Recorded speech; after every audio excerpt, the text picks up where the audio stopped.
Bonjour à tous, je continue à vous partager des extraits du livre du cardinal Ratzinger, Foi, vérité, tolérance. Foi, vérité et culture, réflexion relative à l'encyclique Fides et Ratio. De quoi s'agit-il dans l'encyclique Fides et Ratio? Pape Jean-Paul II entend la philosophie dans un sens bien plus large et bien plus conforme à son origine.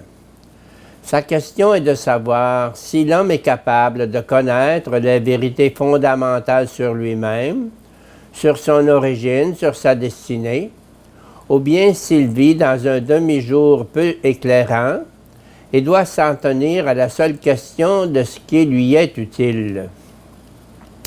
Dans le monde des religions, le christianisme a cette spécificité de vouloir nous dire la vérité sur Dieu, le monde et l'homme, et de prétendre être la religio vera, la religion de la vérité.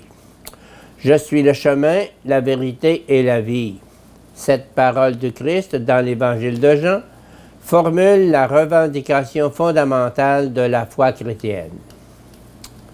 Sur cette revendication se fonde l'élan missionnaire de la foi. Si la foi chrétienne est vérité, elle concerne tous les hommes. Si elle n'est qu'une variante des expériences religieuses de l'homme, elle doit se cantonner à la culture de chacun et laisser les autres à leur propre culture. Cela signifie donc que le questionnement sur la vérité est la question essentielle de la foi chrétienne, et que dans ce sens, il a inévitablement affaire avec la philosophie.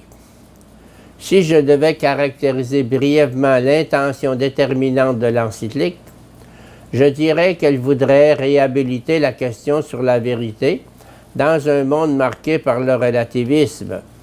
Elle voudrait aussi, dans la situation où se trouve la science d'aujourd'hui, qui est en quête de vérité, mais néanmoins disqualifie comme non scientifique le questionnement sur la vérité, restituer à ce dernier toute sa valeur comme devoir rationnel et scientifique, faute de quoi la foi s'essouffle.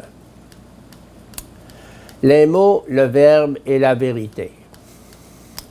L'exégète allemand Marius Reiser a récemment attiré l'attention sur une phrase d'Umberto Eco dans son roman à succès Le nom de la rose. La seule vérité consiste à étudier, à se libérer de la passion maladive pour la vérité. Déjà en 1901, F. Mautner avait asséné « Ce que l'on appelle la pensée n'est que langage frivole ». L'influent exégète protestant U. Luce constate que la critique historique moderne de la question de la vérité a abdiqué en face de la question de la vérité. Jean-Paul II fait dans l'encyclique la remarque suivante. L'interprétation de cette parole, la parole de Dieu, ne peut pas nous renvoyer seulement d'une interprétation à une autre, sans jamais nous permettre de parvenir à une affirmation simplement vraie. L'homme n'est pas prisonnier du jeu de miroir des interprétations. Il peut et doit chercher l'accès à la réalité qui se cache derrière les mots et qui se manifeste à lui dans les mots et par les mots. Nous sommes exposés à la domination du positivisme et à l'absolutisation de l'accidentel et de ce qui est manipulable. Dès que l'homme est exclu de la vérité, il n'est plus que le hasard, l'arbitraire qui règne sur lui.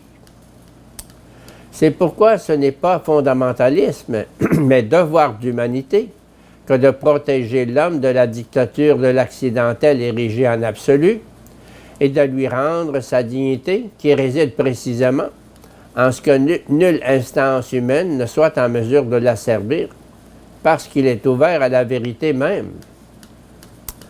Par son insistance justement sur la capacité de l'homme à accueillir la vérité, l'encyclique est une apologie de la grandeur de l'homme extrêmement nécessaire contre ce qui prétend être la culture tout court.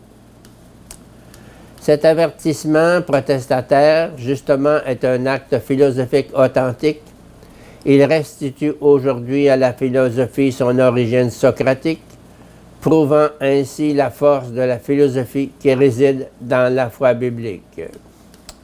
Un certain scientisme va à l'encontre de l'essence même de la philosophie, en lui refusant ou en lui rendant impossible le questionnement sur la vérité.